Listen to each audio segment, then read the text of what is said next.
ہم نے گزشتہ جمعہ ایک سوال رکھا تھا کہ چور چرانے کے لیے گھر کے اندر داخل ہوا، وہ چور اصل میں جو مدرسہ ہوتا ہے اس مدرسے میں اس کی ماں نے اس کو داخل کیا تھا، بچہ یتیم تھا، 5-7 سال جو بھی اس زمانے کا کورس رہا ہو اس نے تعلیم حاصل کی۔ اس کے بعد جب فارغ ہوا تو استاد نے 2 نصیحتیں کی۔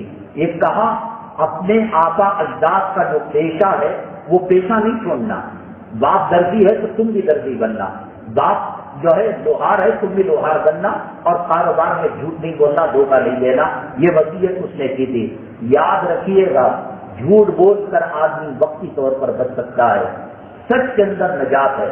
اللہ کے نبی صلی اللہ علیہ وسلم نے فرمایا سچ جس نے کہا وہ نجات پا لیتا ہے، اور جھوٹ جس نے کہا وہ اللہ کی پکڑ میں آ جاتا ہے۔ ہمارے ساتھی آندھرا پردیش کے ان کے والد کا ایکسیڈنٹ ہو گیا اور حادثہ ہو گیا، وہ شہید ہو گئے، انتقال ہو گیا۔ یلنکا کے اندر جیسے سجا روڈ کے اندر فیملی کورٹ ہے، یلنکا کے اندر ٹرافک کورٹ ہے، وہاں مقدمہ چلا، بہت تیز چلا۔ ماں کو ملزمہ بنا کر یا مدعا علیہ بنا کر کٹہرے میں کھڑا کیا گیا۔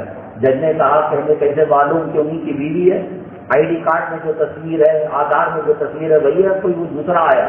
یہ بھڑک کر کہنے لگا، جذباتی تھا نوجوان اور بہت سالوں سے کسی عالم کی سرپرستی میں تھا، تمہارے پیسے گئے بھاڑ میں میری اماں کے چہرے کا پردے کا سودا نہیں کر سکتا۔ اب قلم اس کے ہاتھ میں، دوات اس کے ہاتھ میں، فیصلہ اس کے ہاتھ میں، اس نے نکل جاؤ یہاں سے، جب تم کو پسند نہیں ہے، ہم تو آئیڈینٹیفائی کرنا چاہتے تھے کہ یہ دھوکہ ہے، تو نکل جاؤ ہمارے کورٹ ہاؤس سے۔ جو فائنل فیصلہ تھا، ججمنٹ کا، اس نے کہا کہ ہمارے ایسے پیسوں کی ضرورت نہیں جس میں ماں کی آبرو کا سودا کیا جائے۔ لائر جا کر کچھ کہا، کیا ہوا بالغ نے 14 لاکھ روپے اس نے سانکشن کیے اور کہا کہ 3 مہینے میں پیسے مل جائیں گے۔ اور ایک صاحب یہی شیواجی نگر کے، ان کا GNT کا مسئلہ تھا بورنگ ہاسپٹل میں، ڈاکٹر نے کہا داڑھی کاٹنی پڑے گی ورنہ خطرہ ہوگا زندگی کے لیے۔ انہوں نے کہا ایسے ہی پوری زندگی گزار لیں گے مگر داڑھی کو ہاتھ لگانے نہیں دیں گے۔ پھر اس کے بعد 2-3 مرتبہ پیشیاں ہوئی، ہر وقت یہی اس نے شرط لگائی۔ اللہ نے اس کے دل میں کیا بات ڈالی معلوم نہیں، فون کر کر خود بلایا اور ٹیپ وغیرہ پورا بینڈیج لگا کر اس کا آپریشن کیا۔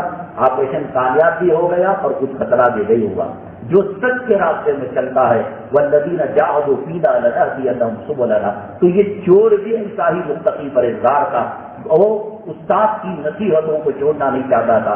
ماں کو پوچھا میرا باپ کیا کیا کرتا ہے، کہا کہ تم کو کیا مطلب، وہ کیا کرتا تھا نہیں کیا کرتا۔ اب چونکہ چوری کیا تھا، 1 نمبر کا چور تھا اس کا باپ۔ استاد نے کہا کہ باپ کا پیشہ اختیار کرنا پڑے گا، جھوٹ نہیں بولنا پڑے گا۔ ماں کو بہت ستانے سے ماں نے کہہ دیا چور۔ چوری کے ارادے سے پہلی چوری کرنے کے لیے اپنی جماعت کو لے کر، اپنے ساتھیوں کو لے کر ایک مکان کے اندر گیا، ساتھیوں کو باہر کھڑا کیا اور یہ اندر گیا تو کہیں بھی کوئی مال روپیہ پیسہ نہیں تھا۔ تجوری نظر آئی، اللہ کا نام لے کر تجوری کھولا تو اس میں پیسے سونا چاندی جو تھا، لیکن یہ بک تھی، اس کے اندر اس کا پورا حساب و کتاب تھا۔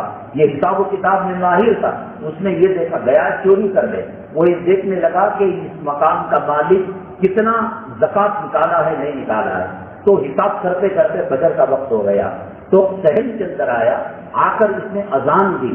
اذان جب سنی تو مالک مکان اور بیگم جگ گئے۔ بیگم نے کہا یہاں اذان کی آواز کون لوٹا ہے، کون آیا ہے؟ تو کہا تو یہ تھا جو جب اس نے جو ہے شہر کے اندر اذان دی اور حساب زکات کا لگایا تھا۔ کہا کون ہو گئی؟ تم کہا کہ اول صلاۃ بعد کلام، پہلے نماز پڑھو بات میں کریں گے، بڑی لمبی جو ہے زندگی ہے۔ تو امام کون بنے گا؟ کہا کہ حدیث کے حساب سے گھر والا امام بنے گا، آپ امام بنیے۔ اس نے نماز پڑھ لی۔ اس کے بعد کہا کہ بھائی آپ نے نماز تو پڑھا دی، مجھے نماز دہرانا پڑے گا، مجھے آپ کے خشوع خضوع تقریر کی زندگی میں ڈاؤٹ آ رہا ہے۔ کہا کیسے؟ تم نے 3 سال کی زکات نہیں دی ہے۔ ارے بھائی تجھے کیسے معلوم؟ وہاں پورا حساب و کتاب ہے۔ میں نے کہا چوری بھی وہ کروں گا جو سچا مال ہو، زکات کے مال نکالے بغیر وہ چوری نہیں کروں گا، میں چور تھا۔ تو باپ کو یہ ادا اتنی پسند آئی کہ بیگم کو جا کر کہا آیا تھا تو چوری کرنے اور زکات کے بارے میں مواخذہ کرنے لگا اور نماز پہلے پڑھنے لگا۔ ہماری بیٹی کا رشتہ جو ڈھونڈ رہے تھے اور بڑے بڑے شہزادوں کے جو رشتے آ رہے تھے، اس سے بہتر زمین پر اور متقی لڑکا نہیں ہو سکتا۔ وہی اس کا نکاح پڑھایا، اس کو گھر کا مالک